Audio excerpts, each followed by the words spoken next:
On a sunny afternoon, the sunlight stretched across the main tree-lined road of the small town of Whistle Creek, a peaceful place where you could even hear the wind rustling through the old wooden door. The town's center was the Old Barrel Tavern, where old men often gathered to sip whiskey, chat about crops, or watch baseball on the grainy TV hanging on the wall. But today, that calm atmosphere was about to be torn apart by the arrival of some outsiders. The roar of motorcycle engines pierced the quiet, like a pack of wild animals charging into the stillness. 5 or 6 rough-looking men stepped off their bikes, wearing leather jackets, tattoos covering both arms and eyes hidden behind sunglasses that reflected a look that was anything but friendly. Leading them was a tall, muscular man with a face as hard as steel, a jawline so prominent that the local bikers called him Iron Jaw, Mac Dawson. He sneered, walking into the tavern as if entering his domain. Mac had once been a skilled street fighter. Now he was the big boss, leading a biker gang that roamed state to state, stirring up trouble and finding fun. For Mac, fun was a challenge. It was when every eye watched him with fear. And today he had just finished his 3rd drink at Old Barrel, when trouble unexpectedly found him.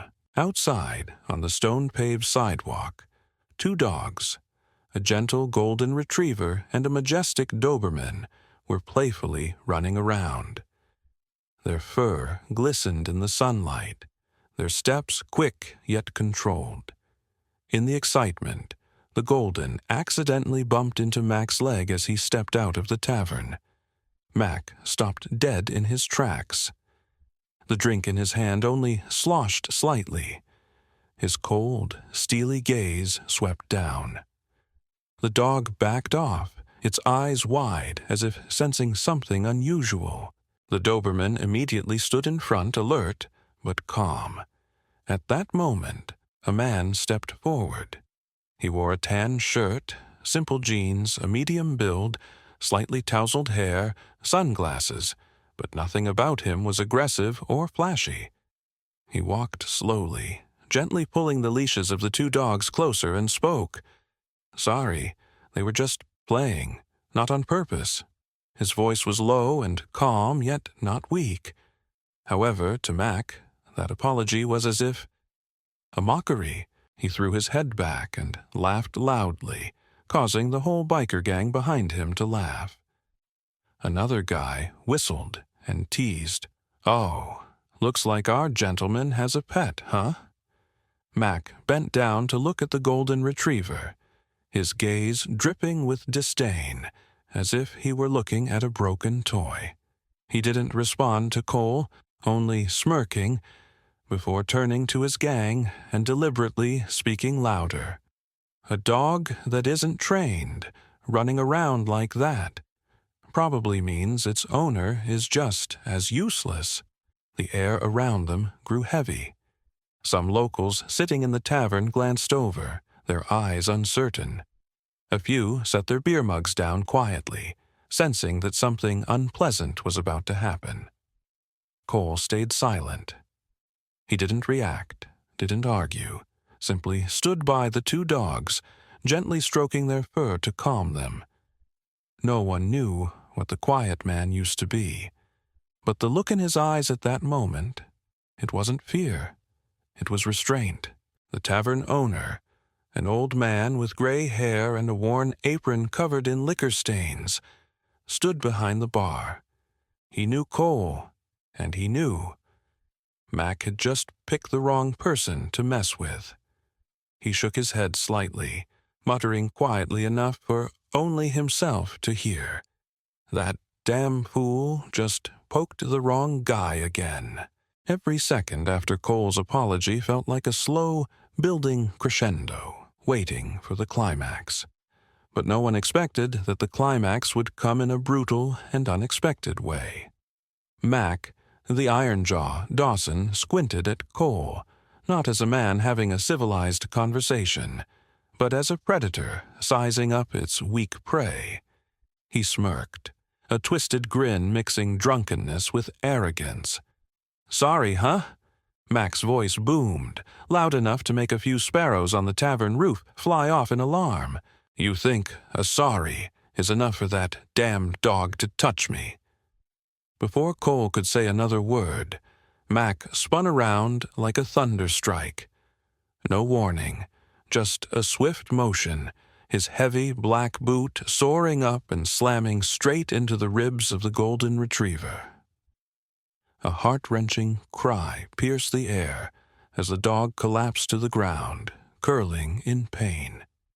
Its cry didn't just echo through the quiet streets, it rang out like a warning bell to everyone witnessing the scene. The atmosphere thickened instantly. Eyes in the tavern turned to watch. The locals stopped holding their drinks, breathless. A woman walking with her young son froze in place. The child, confused, asked, "Mom, why did that man hit the dog?" But the mother simply pulled his hand, urging him to walk faster. The Doberman, the other dog, was like a bow pulled taut to its breaking point. It stood up, not barking loudly, not howling, but growling, deep, low, and threatening. A growl rumbled deep within its throat, long and drawn out like thunder signaling an approaching storm. Its eyes never left Mac, ears erect, body tense, ready to act if Cole was in danger. But it didn't cross the line. It had been trained to remain calm, but that line was dangerously thin. Cole bent down, lifting the whimpering golden retriever, cradling its limp and trembling body. His hand gently rested on its back, feeling each rapid breath of the injured creature. No words, no angry expression, just eyes, cold as ice, staring at Mac, silent, deep, and dangerous. Mac chuckled as if he had just won a great victory.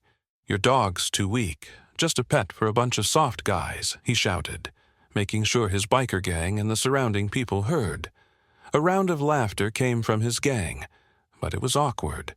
A few men looked away, avoiding Cole's gaze. They knew Mac often crossed the line, but something about this time felt different. The bartender, standing behind the counter, held his towel, trembling slightly. His face had gone pale, his eyes never leaving Cole, the quiet man. He knew Cole wasn't just any regular person. No one in town knew where Cole came from, only that he had moved in a few months ago, renting a cabin near the woods and living alone with his 2 dogs. He was quiet, polite, and always kept his distance. But his eyes, the way he controlled his dogs, and the Doberman silently growled yet remained still. All of it spoke volumes. He had lived in a world where discipline meant survival. "Oh my God," the bartender muttered, his grip tightening around the glass. That idiot Mac. He just signed his death sentence. While Mac was still grinning, enjoying his moment, Cole gently set the golden retriever down the tavern steps, brushed his coat, and stood up.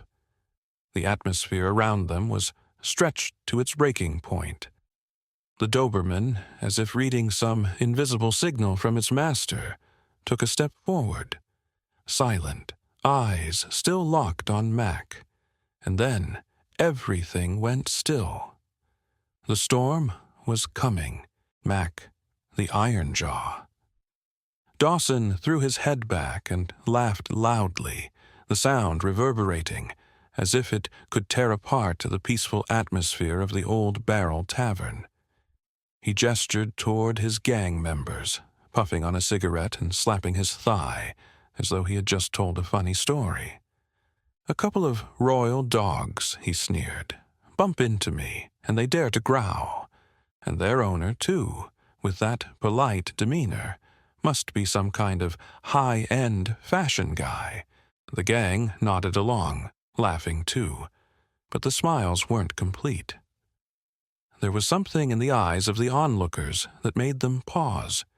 The atmosphere in the tavern started to shift, no longer just the smell of old wood, beer, and sweat. Now it was a silence thick as a taut string. Old Frank, the tavern owner, a gray-haired man who had seen more stories crazier than films in his 30 years behind the bar, suddenly stopped wiping the glass. His eyes were fixed on the counter, where a man had quietly placed his glass. It was none other than Cole Hargrove. He didn't say a word. No anger, no shouting, no knocking over chairs. Only the sound of the glass gently meeting the dark wooden table. He stood slowly, adjusting his yellowed-white shirt collar, and subtly signaled to his dogs. The golden retriever took a quiet breath while the Doberman remained still, its eyes locked on Mac. Cole's gaze swept across Mac once, a look so cold it seemed to freeze the very air outside. Those who caught that moment, from the bartender to the young waiter, felt like ice had slid down their spines. The entire tavern fell silent. Cole said nothing, simply opened the tavern door and stepped outside. Each step was a steady, purposeful thud on the wooden floor. Mac furrowed his brow. He pursed his lips as if trying to swallow the laughter he had just let out. "Ah, is this the type of cold, dignified man, huh?" he said. But even he could feel his throat dry.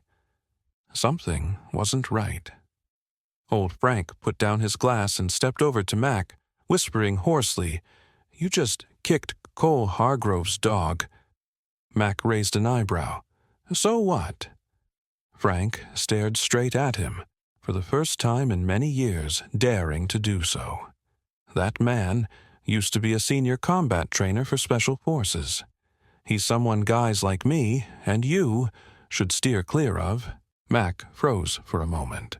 No one in the tavern dared to even breathe. And outside the window, Cole had stopped. He didn't walk away. He was waiting. The door of the tavern had barely closed before it opened again. The tall figure of the man silently turned back, his steps steady, like the calm before the storm. No one spoke, but everyone sat up straight as if an instinctive awareness of something big about to happen washed over them. Cole Hargrove stood in the middle of the Old Barrel Tavern. His two dogs walked by his side, the Doberman's eyes burning like molten iron, while the golden retriever's eyes were half closed, but its ears were flattened as if it could feel the tension in the air thickening. Cole locked eyes with Mac, the iron-jaw Dawson, the gang leader lounging in his chair, still holding his glass of whiskey, the sneer lingering on his lips. The atmosphere was dense, as if time itself had temporarily stopped. Cole spoke. His voice was deep and slow, devoid of any threat, but heavy like a sledgehammer to the ego of anyone who heard it. "You just kicked my dog. Was that an accident? Or did you think you were stronger than something weaker?" No one said a word. The question fell like a challenge, wrapped in politeness. Mac laughed, a short, dry laugh. "Who do you think you are? A guy in a white shirt, walking two pets around a biker's den?" He jumped to his feet, stomping his boots against the floor. "I kicked the dog because it got in my way, so what are you going to do about it?" Cole didn't answer. He simply took a slow step forward toward Mac. His gaze never left the other man while his hand gently removed his watch from his wrist, setting it down on the bar next to old Frank. Frank looked at the watch, then at Cole, swallowing hard. He had seen that gesture before, in 2006, when 3 men were carried out of the bar with no teeth left to chew their food. They had thought Cole was just a regular guy.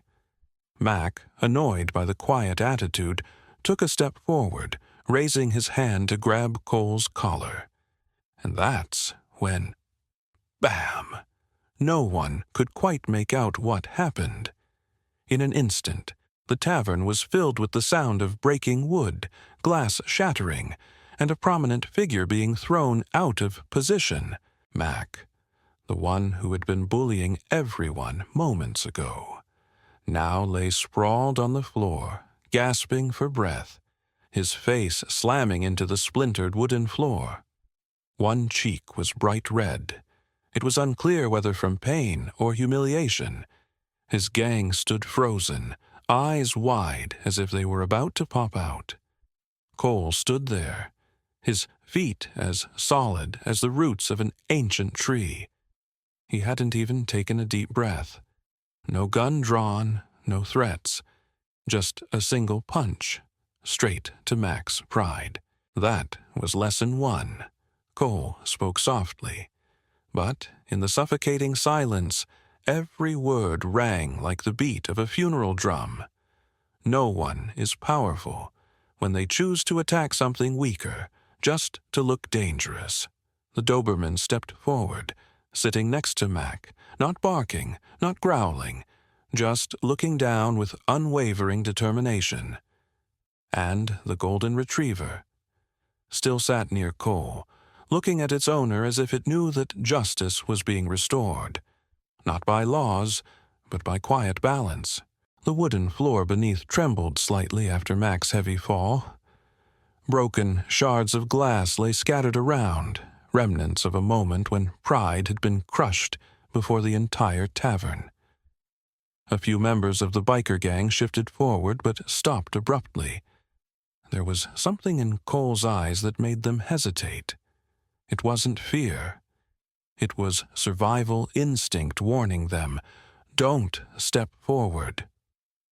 Mac lay on the ground, gasping for a few seconds, then let out a roar, jumping back to his feet. His pride surged up to his head. He reached into his leather jacket pocket and pulled out a military-grade dagger, its blade scratched and stained with battlefield mud, now eager to be stained with blood from a foolish kick. "Now you're done," Mac growled, his eyes bloodshot, his lips snarling like a wild animal. "I'm not going barehanded anymore. Let's see if you can keep up with this." Cole didn't move. The 2 dogs immediately growled, the Doberman half raised as if preparing to leap, but Cole gently raised his hand in a signal, a shake of his head. No need. He took slow, deliberate steps toward Mac. Each step steady, not hurried, but it made the other man instinctively back off. Cole's gaze remained unchanged. No anger, no panic, just something profound, cold enough to make Mac's hand tremble, despite still holding the knife. Mac charged. The knife swung instinctively, and that's when the world slowed down for the witnesses. Cole spun just enough to avoid the blade by mere inches, then grabbed Mac's wrist. A swift twist of the wrist. The knife flew from his hand, spinning in the air before clattering to the floor as if surrendering. Without stopping, Cole yanked Mac toward him, slipping his arm behind his neck, and in an instant executed a perfect rear-naked choke. Mac flailed like a fish out of water, his face turning red from the suffocation. "Let go!" Mac gasped, his breath strangled, his words barely audible, replaced with choking sounds from his throat, constricted by fear. The entire biker gang stood frozen. No one dared move forward. No one dared touch Cole. They weren't afraid of him alone, but they realized he was not someone they could measure with muscle or aggression. This man controlled the situation with skill, not threats. With precision, ruthless precision. And with a silence as chilling as death. Mac tensed for a few more seconds, then began to weaken. His neck trembled with each pulse, his face turned purple, and his knees buckled. Cole released his hold at the perfect moment. Not too soon, not too late. Mac collapsed to the ground, coughing violently as if he'd just been pulled out of water. Cole stood there, adjusted his shirt sleeves, and then surveyed the biker gang, one by one. No threats, no gestures of defiance, just a silent message, clear as day. He is not someone you should touch. The tavern owner, Frank, stood behind the bar, his hands trembling slightly as he wiped down a glass. He whispered, "God, who is he?" An old customer sitting in the corner who had never spoken set down his beer and nodded to himself, as if talking to his thoughts. He's not from any gang. He's from another world, where strength comes with control. The atmosphere in the Old Barrel Tavern thickened, as if someone had just poured a bucket of ice-cold water over the chaos. The only sound that filled the room was Mac's heavy breathing. He lay there, his head resting on the wooden floor, shards of broken glass scattered around him, and blood dripping from the corner of his mouth. The biker gang stood motionless, their eyes darting in confusion and disbelief. Cole slowly crouched down, not in a hurry, as if time held no value in that moment. He placed a hand on Mac's shoulder, not to attack, but to sink the final words deep into the heart of the once arrogant man. The feeling of being humiliated without being able to retaliate.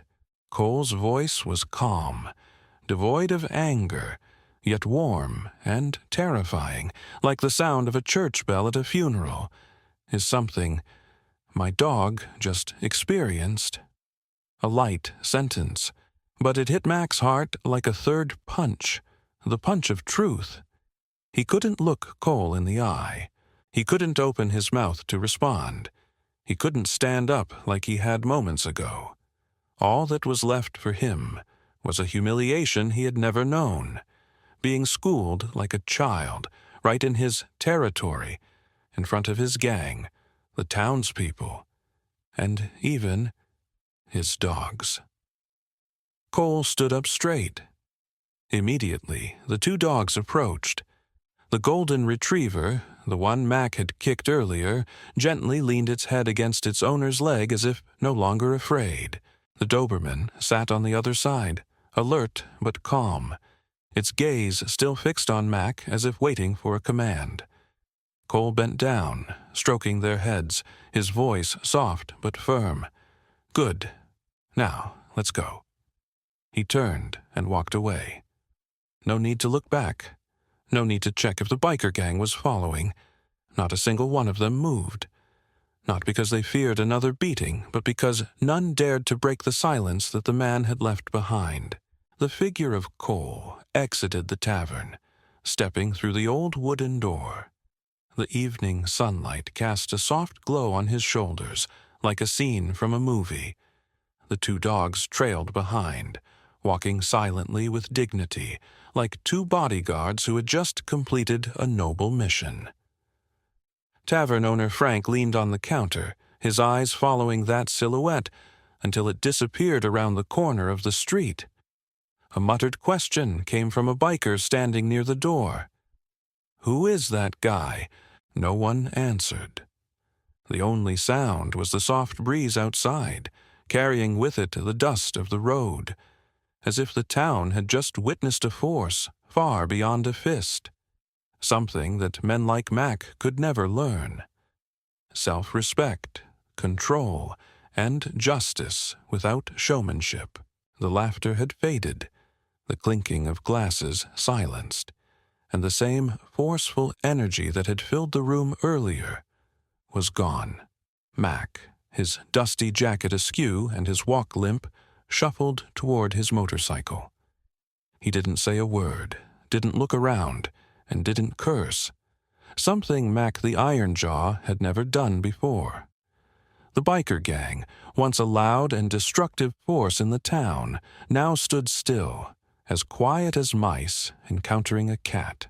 No one dared say a word, not even to ask, "What's next?" because the answer was already clear. No one wanted to be left in the place that had just witnessed their leader teach such a humiliating lesson. The motorcycles were pushed out of the parking lot like silent wrecks. The engines roared, but there was no longer any display of power. The sound now seemed like the groan of shredded honor. When the last wheel rolled off the street, the pavement seemed to breathe a sigh of relief, just like the townspeople. The owner, Frank, placed the glass he had been wiping down inside the Old Barrel Tavern on the table. His hands trembled slightly from the tension earlier. Sweat dotted his forehead, but his eyes gleamed with something like gratitude. He turned back toward the counter, sighed, and muttered more to himself than anyone else. Never underestimate a man who loves dogs and stays silent too long. And, as if the world had heard that, a soft breeze swept through the half-closed door, carrying a bit of road dust and the scent of the evening sun.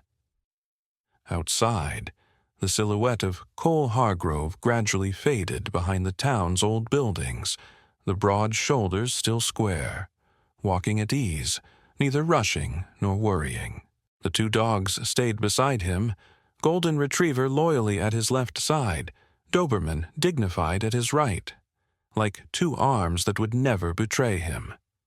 No one in the tavern knew who he was. No one knew where he came from, nor when he would return. But everyone knew one thing. From that day on, this town had changed. In the days that followed, the small town returned to its peaceful existence, as if nothing had ever happened. But everyone who lived there knew that from that day on, things had changed, not because of the biker gang that had caused such chaos, but because of a quiet man who had taught them a lesson that no doctrine could fully express. The story began circulating on street corners, in the tavern, outside the general store, and even in the backyards as the evening descended. Children whispered to each other about a mysterious uncle with 2 brilliant dogs. The elders nodded knowingly. Some people bring storms with them, but others quietly clear them away. The Old Barrel Tavern, after that day, suddenly became a more sacred place, not because of the good liquor or the cozy atmosphere, but because it had witnessed a battle with no knives, no bloodshed, but one that had etched itself deeply into the hearts of those who watched. From that day on, whenever someone caused a ruckus or raised their voice in the tavern, the owner, Frank, would gently wipe a glass, look them in the eye, and say, "There was a guy who thought he was adamant. I bet he's still ashamed somewhere on the highway." No one dared challenge those words. As for Cole Hargrove, he didn't stay long. The next day, before the sun had risen above the old wooden houses, people saw him walking down the main street with his 2 dogs, quietly, just as he had arrived, without waving goodbye or leaving his name. Only the sound of his steady footsteps and the Golden Retriever's eyes glistened as if to say farewell, while the Doberman calmly followed, like a loyal shadow, always guarding its master. No one knew where Cole went. Some said he was a retired Special Forces soldier. Others swore he had once been a martial arts instructor for the FBI. But in the end, what mattered wasn't who he was, but what he did, and how he made the whole town rethink the concept of strength in a completely new way. Because that day, a kick that seemed harmless to a dog had awakened in the hearts of the townsfolk, a lesson that would never grow old. True strength doesn't lie in muscle, shouting, or numbers. True strength lies in silence, compassion, and the ability to protect the most vulnerable. Cole left no business card. He didn't need anyone to remember his name, but from that day on, he became a legend in the hearts of every person in that small town. Some people enter our lives like storms, loud, fierce, and then disappear. But others come like a soft breeze, silent, leaving no trace, yet changing the air around us forever. Cole Hargrove wasn't a hero from a movie, nor did he need anyone to sing his praises. But for that small town, he was a reminder: never underestimate compassion, never disregard silence, and above all, never harm the weak when protected by someone willing to stay silent, but knows how to make the whole world listen. If you enjoyed this story, please like it to spread the message of compassion and respect. Leave a comment below. We would love to hear your story. Don't forget to hit subscribe to watch more emotional stories to come. Thank you for staying with us till the very end.